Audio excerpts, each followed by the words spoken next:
Hello and welcome back to Mac UAT. This lecture is about a process oriented layout in which we are having the setting of layout based on the processes, right? So all the processes are arranged in a certain sequence so that we can optimize the handling cost or other related costs, right? So in this video or this tutorial we are going to understand that how can we minimize the handling cost of a process oriented layout. Now what do I mean by handling cost? Let's go to that. So suppose we are having two processes, process 1 and process 2, right? And they are arranged in a certain sequence so that if once the process 1 is being completed, the material or the product will move to process 2, right? So this movement is termed as handling. So this might be the movement of the material or the raw material or the product that we are working on. So it might be a material, or this movement might be of the equipment, right? So whatever the movement is, this movement from process 1 to process 2, or from one location to another location for certain processes will be associated with a certain cost, right? So it would be utilizing some cost for this material to move from process 1 to process 2, right? So it would be associated with some cost because the cost would be utilized while its movement, right? Now this is just a simple example of two processes, but in real life there might be the processes up to 20 processes, up to 30 processes, or even more, and then you have a lot of cost associated with overall movements between different processes, right? And that's why we need to use this technique in order to minimize this handling cost, because this is an extra cost which we don't want and we want to minimize it, right? So this is about the process oriented layout. So we would be minimizing the cost of movement between different processes. This was just a general introduction of today's lecture. Now this cost is dependent on or take into account two things. The first one is the cost of a single unit once moved from process 1 to process 2. So it would be cost, or it would be the handling cost of one unit or per unit, right? So we will be taking this total cost based on two things. The first one is the handling cost per unit, and the second one is that how many units are being transferred or shifted or being moved from process 1 to process 2 in a certain time, right? So the number of units will also be important while taking the total cost of handling for a certain time, right? So the second one would be the number of units, right, or number of products or materials being shifted, right? So the number of units, and these two would be providing us with the total cost associated of the movement from process 1 to process 2.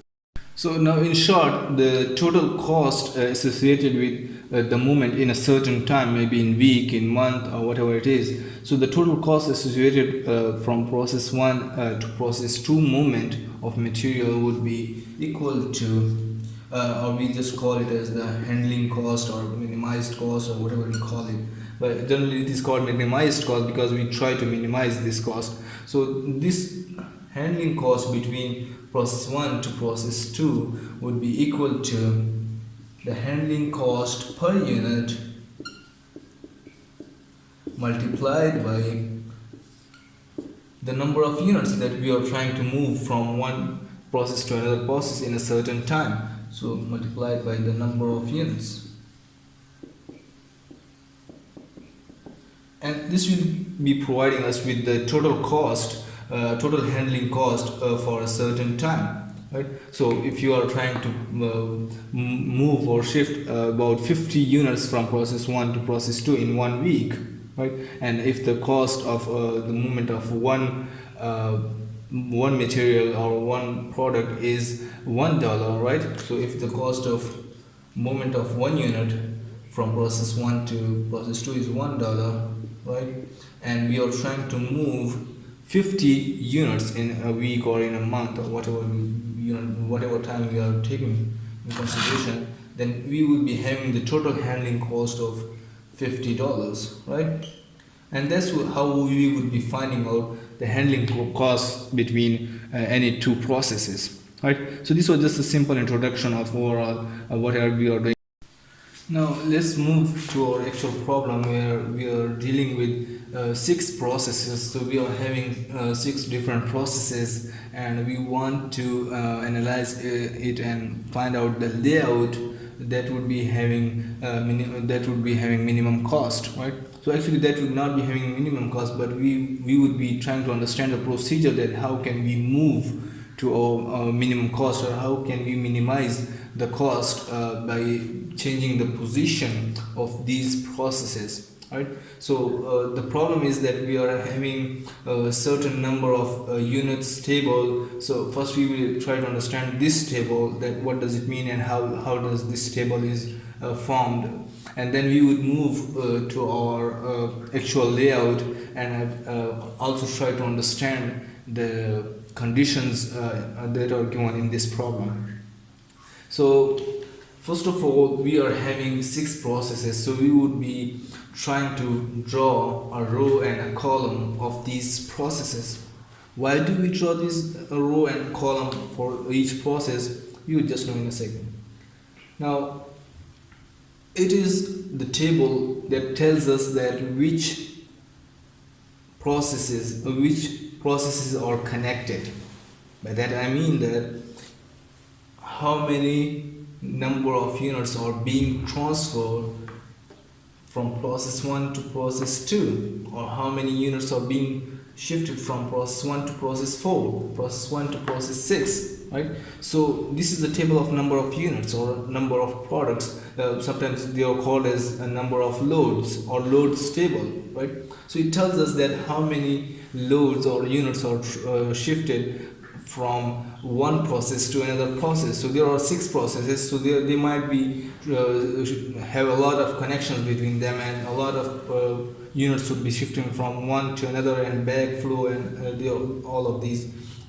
But first thing we need to do to organize this table is that we know that there will be not any load shifted from process 1 to process 1, because it doesn't make sense that you are doing a process and again taking the same thing into the same process, which does not make sense. So these will be empty, there will be no reading in that. Similarly, there will be no value in this one as well, because if you are done with process 2, why would you take that process to again to the process 2? There is no movement because it is still in process 2. So these tables does not these blocks does not make any sense, so we would just mark them like that, or generally these corners are being attached by a line, a straight line, right? Because these are not any movements, these does not show any movements, right? So these will be empty. Now there will be values at the top of the table and at the bottom of this line, right? Obviously the meaning of both of them would be different. Let's move to that. So whatever the value is over here, right, that would mean that these are the number of units or load being moved from process 1 to process 2, from process 1 to process 2, right? So this would be the number of loads shifted from process 1 to process 2. Whatever the value would be here, that would mean that this is the number of units shifted from process 1 to process 5, right? So whatever the values are in these rows, that would be representing this process and also its destination, right? So That is just a simple explanation of this table. So let's write out the processes or the number of units for that are shifted from process 1 to process 2, 3, 4, 5 and 6, right?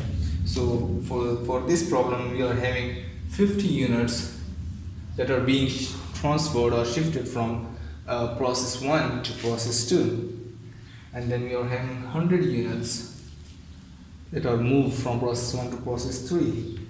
0 units are being moved from process 1 to process 4, and then 0 for process 1 to process 5, and then 20 units or 20 loads are being moved from process 1 to process 6, right?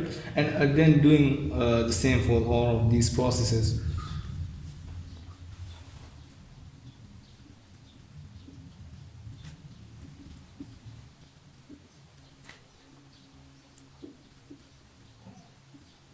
Right. So once we are done with that, now in order to understand it again, what would be the value? What would be this 50? Now, in order to know what is this 50, we would just come to this process. So it is process 4. That is mean that this is the number of units that are being moved from process 4 to process 5, right? So these are the units that are moved from process 4 to process 5. Just keep that on that side up till now. Don't just disturb yourself. Now, whatever the values or here would be, that would be having a little bit different meaning from those one. It will be the same but a little bit different. Now, whatever the value would be here, that would mean that these are the number of units that are shifted or moved from process 2 to process 1, right? So it is actually the same thing but the opposite of it, right? From in the previous case we were having the movement of units from process 1 to process 2, but here we are having the backflow, which is the process 2 to process 1, right? From process 1 to process 2 in previous case, now it is from process 2 to process 1, which is the backflow, right? It is coming back to its original process, right?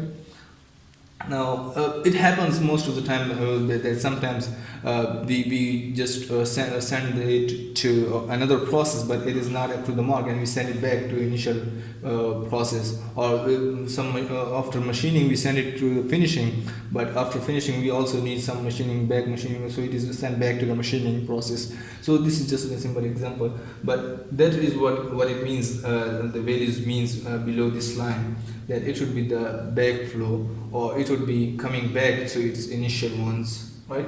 Now here we are having the value of 30, right?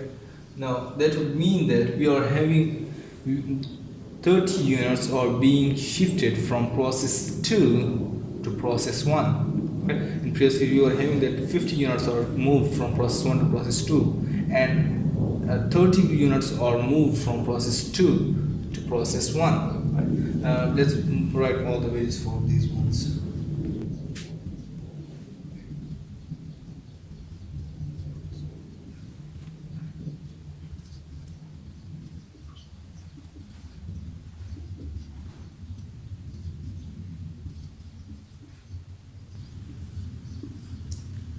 All right, so we are done with our values.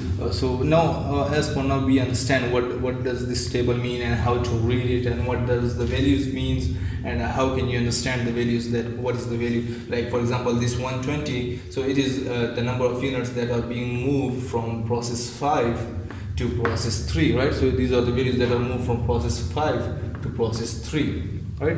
So now then there obviously would be conditions that how it can move from process 5 to process 3, whether it can directly move diagonally or it can move in a certain path. That would be dependent on the problem we are having. Now the problem is saying that we are having the area of 90 into 40 feet, right? And we are having 6 processes, and each one is to be given an equal area or equal block. Right, so we have to divide this area in 6 different parts, right? Now, as we know that this is 90, right? So each of this line would be equal, right? Because it is being divided into equal parts. So this 90 once divided by 3, we get it to be equal to 30, right? This will also be equal to 30, this will also be equal to 30. And that would mean that the movement from process 1 to process 2 covers a distance of 30 feet. It is from center to, taken from center to center distance, right? Now again we see that this is 40. That would mean once divided into equal parts, this will be 20, this will also be 20 feet, right? And that would mean that this movement from this center to this center would be also 20 feet, right? Now this is just something that we must know before we are going to analyze for the minimum cost, that what is the distance of movement from when you are moving horizontally and what is the distance when we are moving vertically in our layout, right? And then move to the conditions. So the condition says that the first condition for the problem is that movement is only clockwise, right? So the allowed movement in this layout is clockwise movement. That would mean that you cannot move diagonally, right? You cannot move anti-clockwise or counterclockwise. You just have to move clockwise. That would mean that you can move from process 1 to process 2. You can move from process 2 to process 3, right? You can move from process 3 to process 6, but you cannot move back from process 6 to process 3, because that would be counterclockwise. Again, you can move from process 6 to process 5. Similarly, you can move from process 2 to process 5 as well, because this is also clockwise, and then process 5 to process 4, and 4 to 1, right? So this would be our movement directions, because this is given in this problem. Otherwise, if it was not given, then there might be some other conditions that you have to follow, or if no condition is given, then you can move in any direction, yeah, and you can also move diagonally, right? And then it says that $1 for each 10 feet. That will mean that once you cover 10 feet of distance by a single part, right, or a single unit, you are shifting single movement from one process to another process, and once you have 10 feet covered, that would cost you $1, right? So each 10 feet that we move apart, it would cost us $1, right? So this is the condition for the cost. Now we are trying to find out the cost that this table is having. So it is given for, I think, 1 month, or yeah, this is for the number of units being shifted in 1 month. So we would try to find out that what would be the cost if this was the layout of our system or whatever we are having. Then what would be the cost, the handling cost for 1 month, right? So let's try to find out the cost. So for the cost, we need to know that what would be the cost associated with the movement from one process to another process, movement of a single part or a single unit. Now it says that $1 for each 10 feet, and we know that horizontally they are 30 feet apart, while vertically they are 20 feet apart, as we just discussed before. So that would mean that moving from one process to another process would cost us $3, because it is 30 feet apart, and each 10 feet cost us $1, right? So while moving horizontally from one process to another process, it would cost us $3, and then from next process to the next process, it cost us another $3, right? Downward or upward, it would cost us it is 20 feet apart, so it would cost us $2, because each 10 feet cost us $1, right? So that is something that we need to know before moving to the cost.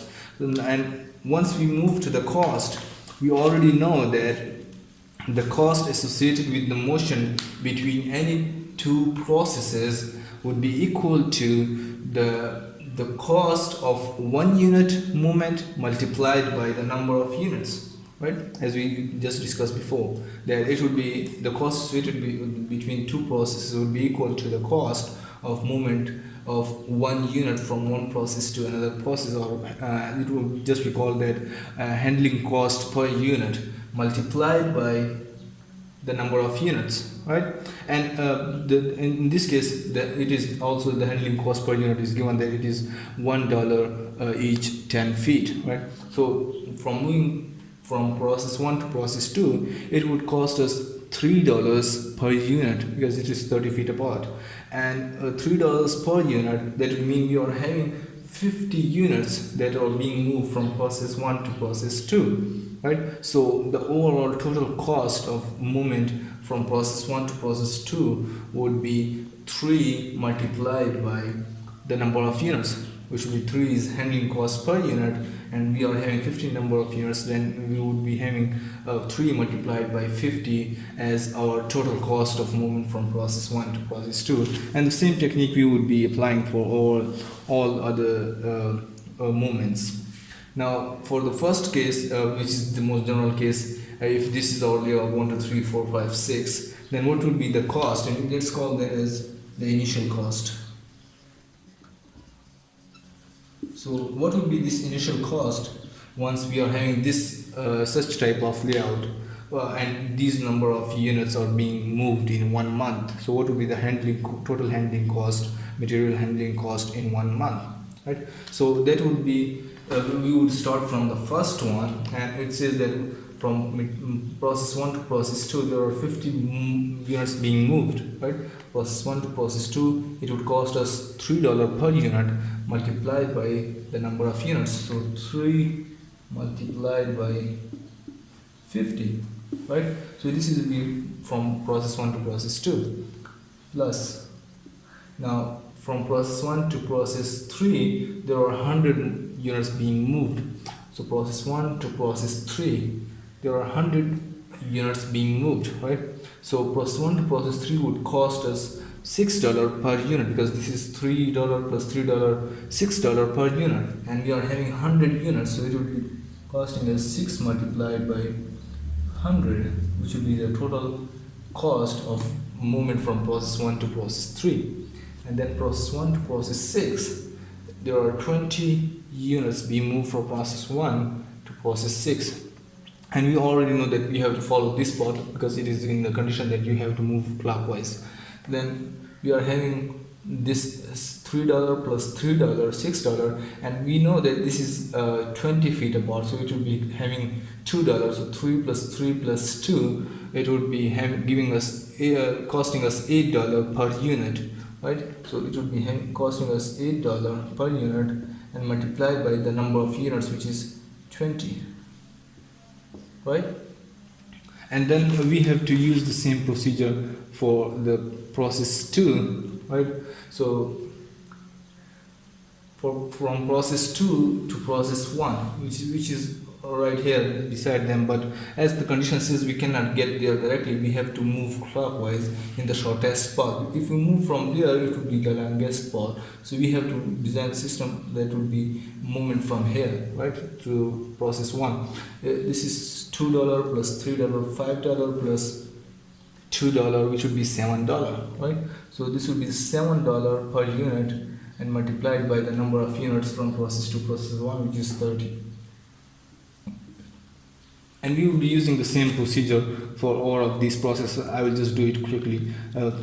I hope you understand how to find out this cost using the paths and this table. So let's try to find out them. And that's how I got the overall initial cost by summing all of them, and we get it is $6,600. Right? So this is our initial cost. By initial cost I mean that it will be the cost of handling if this is or the most basic is our layout positions, right? And we want to minimize it. So this is actually the technique that we want to minimize this initial cost, and we want to find out the layout which is having the position or the processes or having a position in this layout where the cost of handling is minimum, right? So that's what our aim or our goal is, that we want to find out the position of these processes so that our cost is our handling cost is minimum. right? Now obviously you understand the procedure that how can you find out the cost, right? But we need to find out the position where the costs are minimum, right? Now there are six processes, right? So obviously there are about six factorial positions that you can change, which means there are about 720 possibilities for these six positions that you can choose, right? So you cannot obviously choose all of them and check if they are minimizing my cost or not, right? So we have to choose conceptually. We have to look at the table, we have to look at the number of units, and then we have to choose that which one should I change, or which propositions should I change, so that we or my cost would get below this initial cost, right? And then once we get that cost, then we can also again change some positions and get even the minimum cost, minimize it even more by changing those positions, right? And this is the procedure that we will be following. So let's try to change about one position or one or two positions and try to find out the minimized costs according to that positions. Now for changing the position, we need to change them conceptually, and we need to choose the ones that are actually feasible to change, and we also need to look at the effect once we change these positions. Now we have to see which are the maximum number of units, or where the maximum number of units are being shifted or transferred. So as you can see, this is 120, where these 120 units are moved from process 5 to process 3, right? So they are moved from process 5 to process 3, right?